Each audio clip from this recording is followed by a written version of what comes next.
El Código Da Vinci, por Dan Brown. Capítulo 104. La capilla de Roslin, llamada con frecuencia la Catedral de los Enigmas, se alza a poco más de 10 kilómetros al sur de Edimburgo, en el mismo sitio en el que se había erigido un antiguo templo mitraico. Construida por los caballeros templarios en 1446, la capilla está llena de desconcertantes símbolos de las tradiciones hebrea, cristiana, egipcia, masónica y pagana. Sus coordenadas geográficas se asientan exactamente sobre el meridiano norte-sur que pasa por Glastonbury. Esa línea rosa longitudinal constituye, según la tradición, el indicador de la isla de Avalon del rey Arturo y está considerada el pilar básico de la geometría sagrada británica. Es a partir de esa santificada línea rosa de donde surge el nombre de Roslin, que originalmente se escribía Roslin. Cuando Robert Landon y Sophie Neveu detuvieron el coche de alquiler en el aparcamiento, a los pies del peñasco sobre el que se levantaba la capilla, sus retorcidas agujas proyectaban ya unas largas sombras vespertinas. El corto trayecto en avión desde Londres hasta Edimburgo había sido tranquilo, aunque ninguno de los dos había podido dormir pensando en lo que les aguardaba. Al contemplar el austero edificio recortado sobre el cielo nuboso, Landon se sintió como Alicia a punto de caerse de cabeza en la madriguera del conejo. Esto tiene que ser un sueño. Sin embargo, sabía que el mensaje final de Saunier no podía haber sido más concreto. Bajo la antigua Roslin el Grial. Landon había fantaseado con la posibilidad de que el mapa del Grial fuera en realidad un dibujo, un plano con una cruz marcando el lugar exacto, pero el último secreto del priorato se les había revelado de la misma manera que Saunier había escogido para comunicarse con ellos, en verso. 4 líneas de una estrofa que señalaban sin duda el lugar donde se encontraban. Además de identificar a Roslin mediante el nombre, el poema hacía referencia a varios de los rasgos arquitectónicos más característicos de la capilla. A pesar de la claridad de la última revelación de Saunier, a Landon le había confundido más que otra cosa. A él la capilla de Roslin le parecía un escondite demasiado obvio. Durante siglos, ese templo de piedra había resonado con los ecos susurrados de la presencia del Santo Grial, y en las pasadas décadas, los susurros se habían convertido en gritos, cuando un radar con capacidad de detección subterránea había revelado la existencia de una sorprendente estructura debajo de la capilla, una enorme cámara enterrada. Aquella sala era de unas dimensiones que no solo empequeñecían el edificio que había en la superficie, sino que además no parecía tener ni entrada ni salida. Los arqueólogos habían solicitado permiso para empezar a excavar en la roca y acceder así a la cámara misteriosa, pero el Patronato para la Preservación de Roslin prohibió explícitamente cualquier extracción de tierra en el recinto sagrado. Aquello, claro está, no hacía más que alimentar las especulaciones. ¿Qué intentaba ocultar el Patronato? Roslin se había convertido en consecuencia en lugar de peregrinación para los buscadores de misterios. Había quien afirmaba sentirse atraído hasta allí por los fuertes campos magnéticos que emanaban inexplicablemente de aquellas coordenadas. Otros aseguraban que venían en busca de alguna entrada a la cámara subterránea en la ladera de la montaña, pero la mayoría admitía que iba simplemente para pasear por el lugar y empaparse de las leyendas del Santo Grial. Aunque nunca hasta ese momento había estado en la capilla, siempre le había causado hilaridad oír que se referían a ella como la morada actual del Santo Grial. Era posible que en algún momento lo hubiera sido, hacía mucho tiempo, pero sin duda aquello ya no era así. En las pasadas décadas había merecido demasiada atención, y antes o después alguien hubiera encontrado la manera de acceder a la cámara. Los eruditos del Grial estaban de acuerdo en que se trataba de un falso señuelo, uno de los callejones sin salida de los que tantas veces el priorato se había servido con maestría. Sin embargo, aquella noche la clave de la hermandad les había mostrado un verso que apuntaba directamente en esa dirección, y Landon ya no estaba tan seguro. Una desconcertante cuestión le había rondado por la cabeza durante todo el día. ¿Por qué Saunier se ha esforzado tanto para guiarnos hasta un lugar tan evidente? Solo parecía haber una respuesta lógica. Hay algo en Roslin que aún no comprendemos. «Robert», Sophie estaba junto al coche, mirándole. «¿Vienes?» Llevaba la caja de palisandro que el capitán Fudge les había devuelto. Dentro había guardado los 2 cilindros tal como los había encontrado. El verso del papiro estaba escondido en su interior, de donde habían extraído el tubo de cristal roto. Tomaron el camino de gravilla que conducía al templo y pasaron junto al famoso muro oeste. Los visitantes menos conocedores creían que aquel saliente era una parte de la capilla que había quedado sin terminar. Sin embargo, según recordaba Landon, la verdad era mucho más intrigante. El muro oeste del Templo de Salomón.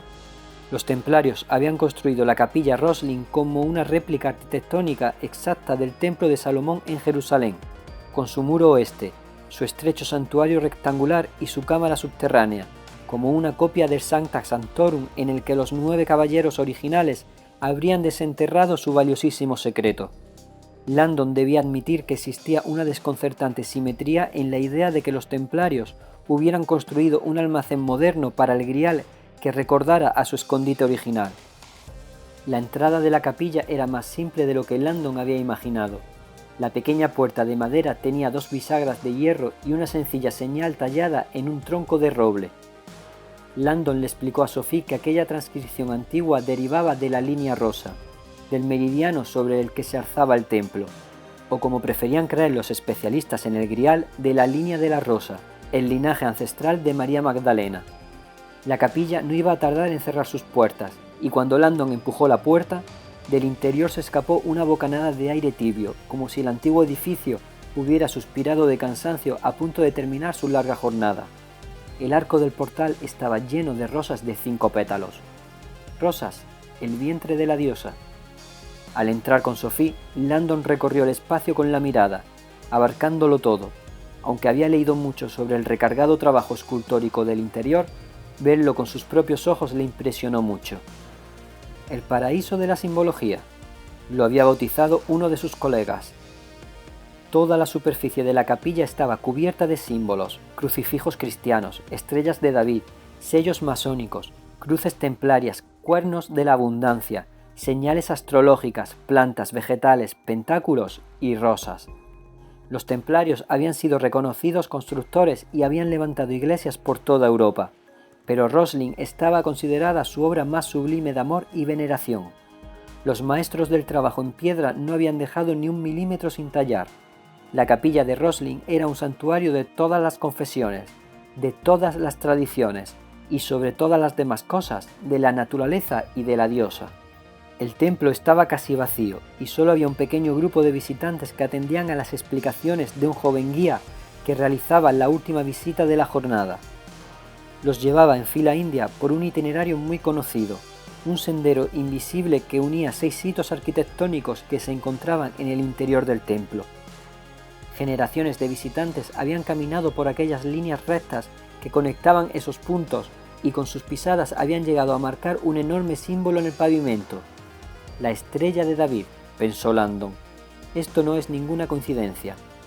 Conocida también como el sello de Salomón, ese hexagrama había sido en otro tiempo el símbolo de los sacerdotes astrónomos y fue adoptado posteriormente por los reyes israelitas David y Salomón.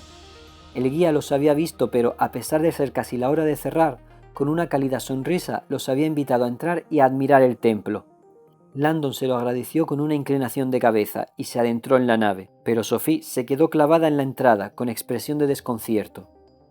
«¿Qué te pasa?», le preguntó Landon. Sophie miraba fijamente la capilla. Creo que ya he estado aquí». «Pero si has dicho que ni siquiera habías oído hablar de Rosslyn».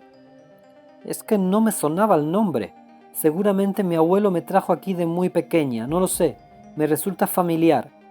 Empezó a recorrerla con la mirada y su certeza fue creciendo. «Sí», señaló al frente. «Esos 2 pilares, los he visto antes». Landon se fijó en las 2 columnas ricamente esculpidas que había al fondo. Sus blancos relieves parecían arder con el resplandor rojizo de los últimos rayos de sol, que entraban por la vidriera que quedaba a poniente. Erigidos donde debería haber estado el altar, aquellos 2 pilares eran distintos. El de la izquierda presentaba unas simples estrías verticales, mientras que el de la derecha estaba profundamente decorado con florituras que se elevaban en espiral. Sophie había empezado a acercarse a ellos, seguida de cerca por Landon. Al llegar a la base, empezó a mover la cabeza en señal de asentimiento, incrédula. «Sí, estoy totalmente segura. Estas columnas ya las he visto». «No lo dudo», la tranquilizó Landon. «Pero no tiene por qué haber sido aquí». «¿Qué insinúas?», le preguntó. Que estos dos pilares son las estructuras arquitectónicas más copiadas de la historia. Hay réplicas por todo el mundo. ¿Réplicas de Rosling? Sophie parecía escéptica. No, de los pilares. ¿Te acuerdas de que antes te he dicho que esta capilla es una copia del templo de Salomón?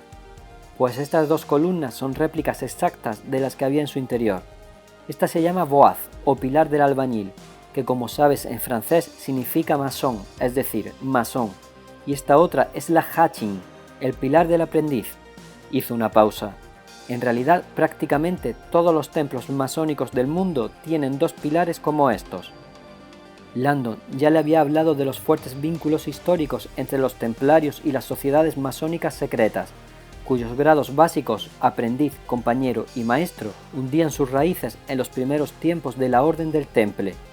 El verso final del poema de su abuelo hacía referencia directa a los maestros canteros que habían decorado la capilla con sus ofrendas esculpidas, así como al techo central, que estaba cubierto de tablas de madera que representaban las estrellas y los planetas. «Yo nunca he estado en ningún templo masónico», dijo Sophie sin apartar la vista de los pilares. «Estoy casi segura de que los que vi eran estos». Se dio media vuelta, como en busca de algo más que activara su memoria. Los demás visitantes ya estaban saliendo del templo, y el joven guía se acercó a ellos sonriendo. Era un joven atractivo de algo menos de 30 años, pelirrojo y con acento escocés. «Estamos a punto de cerrar. ¿Puedo ayudarles a encontrar algo?» «Pues sí, el Santo Grial, por ejemplo», estuvo tentado de decir Landon. «Al mensaje», soltó Sophie de repente como si hubiera tenido una revelación. «Aquí hay un mensaje cifrado». El guía parecía complacido ante aquella muestra de entusiasmo. «Así es, señora». «Está en el techo», prosiguió Sophie volviéndose hacia la pared de la derecha. «Más o menos por allí». El guía esbozó una sonrisa. «Se nota que no es la primera vez que viene a Rosling». «El mensaje cifrado», pensó Landon. Se había olvidado de aquella leyenda. Entre los muchos misterios de la capilla destacaba el de un arco apuntado del que partían cientos de bloques de piedra que descendían para formar una curiosa superficie poliédrica. En cada bloque había cincelado un símbolo, aparentemente con una disposición aleatoria, lo que convertía la estructura en un acertijo de proporciones inabarcables. Había quien afirmaba que el código revelaba la entrada a la cámara subterránea, mientras que otros creían que explicaba la verdadera leyenda del Grial. No importaba, los criptógrafos llevaban siglos intentando resolverlo sin éxito. El patronato ofrecía una generosa recompensa a quien descifrara su significado seguro, pero aquel enigma seguía siendo un misterio. El guía se había puesto en marcha y seguía hablando. «Mi primer acertijo», pensó Sophie mientras avanzaba sola como en trance hacia aquella críptica arcada. Le había dado la caja de palisandro a Robert y notaba que por un momento se estaba olvidando por completo del Santo Grial, del priorato de Sion y de todos los misterios del último día de su vida. Al llegar bajo aquel techo atravesado de nervaduras y ver los símbolos sobre ella, los recuerdos empezaron a aflorar solos. Rememoró su primera visita a la capilla y al hacerlo, curiosamente, se puso muy triste. Era pequeña, haría un año de la muerte de su familia. Su abuelo la había traído a Escocia de vacaciones. Habían ido a visitar la capilla de Rosling antes de regresar a París. Era tarde y el santuario estaba cerrado, pero ellos estaban dentro. «¿Nos vamos a casa, Grand-père?», le había suplicado Sophie, que estaba cansada. «Pronto, querida, muy pronto». En su voz había melancolía. «Tengo que hacer una cosa más. ¿Por qué no me esperas en el coche?» «¿Tienes que hacer otra de esas cosas de mayores?». Su abuelo asintió. «Termino enseguida, te lo prometo». «¿Puedo volver a ver el enigma del techo? Es divertido».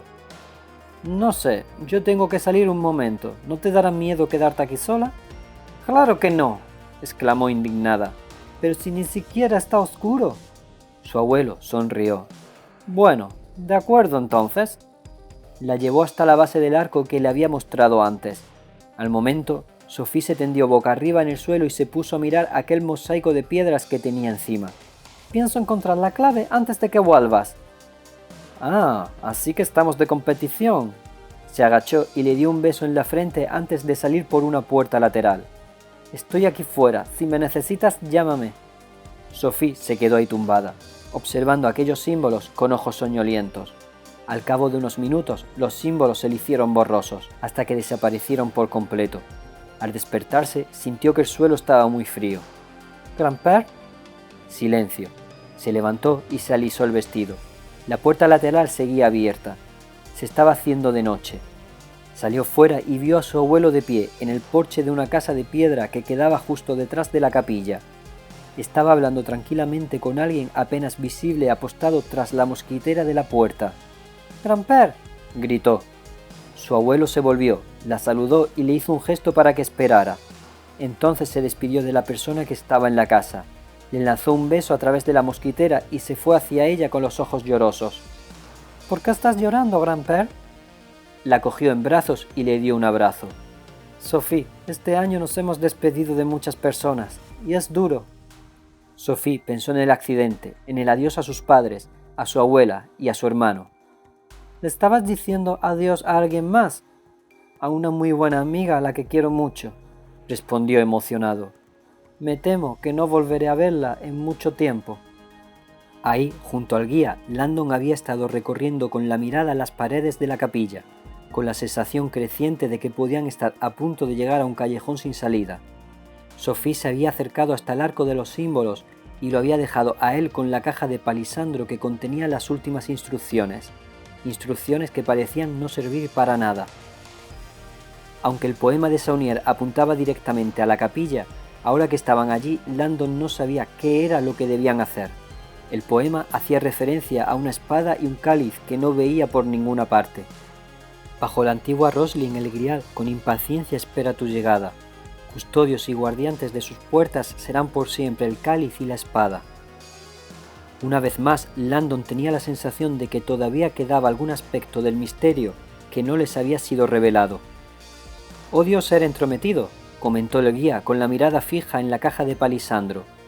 «Pero ese estuche, ¿puedo preguntarle de dónde lo ha sacado?». Landon soltó una carcajada. «Es una historia muy larga». El joven seguía extrañado y no dejaba de mirarla. «Es muy curioso, mi abuela tiene una exactamente igual que esta, un joyero. Es de la misma madera de palisandro y hasta las bisagras parecen idénticas». Landon estaba seguro de que aquel joven estaba confundido. Si había alguna caja en el mundo que fuera única e irrepetible, era aquella, hecha expresamente para guardar la clave del priorato. Tal vez fueran parecidas, pero la puerta lateral se cerró de golpe y los dos se giraron en su dirección. Sophie acababa de salir por ella sin decir nada y ya se estaba encaminando a la casa que quedaba más cerca. «¿Dónde irá?», pensó Landon mirándola desde el umbral. Desde que habían llegado a la capilla había estado actuando de manera extraña. «¿Sabe qué hay en esa casa?», le preguntó al guía. Este asintió, desconcertado también al ver a Sophie dirigirse hacia ella. «Es la rectoría, la mayordoma de la capilla, que además es la presidenta del patronato, vive ahí». Hizo una pausa. «Es mi abuela». «¿Su abuela preside el patronato de Roslin?». «Sí, y yo vivo con ella y le ayudo a cuidarla, además de organizar las visitas guiadas». Se encogió de hombros. «He vivido aquí toda mi vida. Mi abuela me ha criado en esta casa». Preocupado por Sophie, Landon dio unos pasos para ir en su busca, pero al momento le llamó la atención algo que el guía acababa de decirle. «Mi abuela me ha criado». Miró a Sophie, que estaba en la otra punta del peñasco, y a la caja de palisandro que tenía en la mano. Imposible. Despacio se volvió hacia el joven. «¿Y dice que su abuela tiene una caja como esta? Casi idéntica. ¿De dónde la sacó?». «Se la hizo mi abuelo. Murió al poco de nacer yo, pero mi abuela aún habla de él. Dice que era un genio para los trabajos manuales. Fabricaba todo tipo de cosas». Landon vislumbró una inimaginable red de conexiones que empezaban a salir a la superficie. «¿Y dice que su abuela le crió? Perdone la pregunta personal, pero ¿y sus padres?». «Murieron cuando era pequeño», respondió algo sorprendido. «El mismo día que mi abuelo». A Landon el corazón le latía cada vez más deprisa. «¿En un accidente de coche?». El guía dio un paso atrás, con el desconcierto escrito en sus ojos verdes. «Sí, en un accidente de coche. Murió toda mi familia, perdí a mi abuelo, a mis padres y...». Vaciló y bajó la vista. «¿Y a su hermana?». Allí, junto al borde del risco, la casa de piedra era exactamente como Sophie recordaba. Estaba anocheciendo y sus paredes desprendían una aura acogedora, cálida. El olor a pan recién hecho se colaba por la mosquitera que cubría la puerta, y de las ventanas salía una luz dorada. Al acercarse, Sophie oyó el llanto acallado de una mujer. A través de la mosquitera vio a una señora en el vestíbulo. Estaba de espaldas, pero se notaba que estaba llorando. Tenía el pelo blanco, largo, abundante, que de pronto le suscitó un recuerdo. Se acercó más a la puerta y empezó a subir los peldaños del porche. Aquella mujer sostenía la fotografía enmarcada de un hombre y le pasaba las yemas de los dedos por la cara con cariño y tristeza. Era una cara que Sophie conocía muy bien. «Grand-père». No había duda de que aquella mujer se había enterado de la triste noticia de su muerte. Uno de los tablones de la escalera crujió y la señora se dio la vuelta. Al sentirse descubierta, Sophie quiso salir corriendo, pero algo se lo impedía, y siguió allí, clavada en el suelo. La mujer no le quitaba la mirada de encima. Dejó la foto y se acercó más a la mosquitera. Aquella mirada entre las dos pareció durar una eternidad. Y entonces, con el impulso de una ola que empieza a formarse mar adentro, la expresión de la mujer fue pasando de la incertidumbre a la incredulidad, de la incredulidad a la esperanza, y de la esperanza a una inmensa alegría. Abrió la mosquitera de par en par, salió, alargó los brazos y le acarició la cara. Sophie estaba anonadada. «Querida, querida niña, pero si eres tú». Aunque Sophie no la reconocía, sabía quién era. Intentó decir algo, pero no podía casi ni respirar. «Sophie», dijo la señora entre sollozos, besándole la frente. «Pero si Grand-père dijo que estabas», balbuceó en un susurro. «Ya lo sé». La mujer le apoyó las manos sobre los hombros y la miró con unos ojos que le resultaban familiares. «Tu abuelo y yo nos vimos obligados a decir tantas cosas. Hicimos lo que nos pareció más correcto. Lo siento tanto. Fue por tu propia seguridad, princesa». Sophie oyó aquella última palabra y al momento pensó en su abuelo, que le había llamado de aquel modo durante tantos años. Su voz parecía resonar como un eco en las antiguas piedras de Roslin, atravesar la tierra y reverberar en los desconocidos resquicios que había más abajo. La mujer la rodeó con los brazos sin dejar de llorar. «Tu abuelo se moría de ganas de contártelo todo, pero las cosas se pusieron difíciles entre vosotros dos. Lo intentó con todas sus fuerzas. ¡Ay! Tengo tantas cosas que contarte». La besó una vez más en la frente y le susurró al oído. «Ni un secreto más, princesa. Ya es hora de que sepas la verdad sobre tu familia». Sophie y su abuela estaban sentadas en los escalones del porche, abrazadas, llorando cuando el guía apareció en el jardín con la mirada llena de esperanza e incredulidad. «¿Sophie?» A través de sus lágrimas asintió y se puso de pie. No reconocía el rostro de aquel joven, pero al abrazarlo notó que la fuerza de la sangre le corría por las venas, una sangre que ahora sabía que compartían. Cuando Landon apareció se unió a ellos. Sophie pensó que hacía apenas 24 horas se había sentido totalmente sola en el mundo, y que ahora, sin saber muy bien cómo, en un país extranjero y en compañía de 3 personas a las que apenas conocía, sabía que por fin había llegado a casa.